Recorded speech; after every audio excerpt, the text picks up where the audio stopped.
You may have already noticed that I'm really gesticulatory. I use my hands all the time, and often without realizing what I'm doing.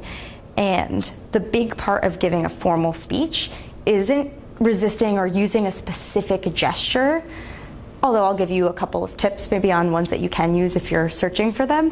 It's about taking stock of what you generally do and harnessing that and using that vocabulary in a very specific and intentional way. So the idea behind gesture is to make your gestures not distracting. So not to do this a lot, or kind of to limit the range when you're talking, especially in front of a group, because you want to keep the attention on the words that you're saying. And then B, using gestures when they help you. So you might have noticed I just said A and then I said B. And the idea behind that was that I was punctuating. So you think of gestures as you would punctuation in a sentence. So you can kind of exclaim or make something bold. If you want to put emphasis on it, you can say, we're going from lowest to highest.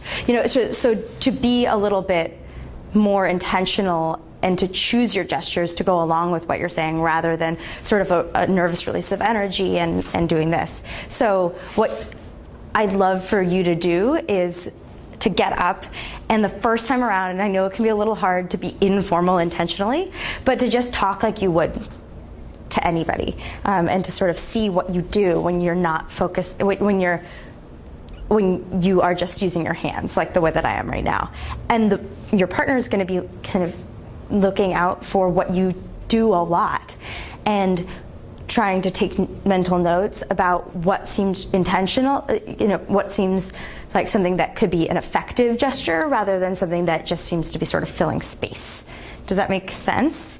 And then so the partner's going to give feedback and sort of repeat back some gestures that they saw you using. And then the second time around, I want to try it more formal, where you're planting your feet and your goal there is to be mindful of your gestures and to use a specific gesture to punctuate a point at some point during your 30 seconds of speaking.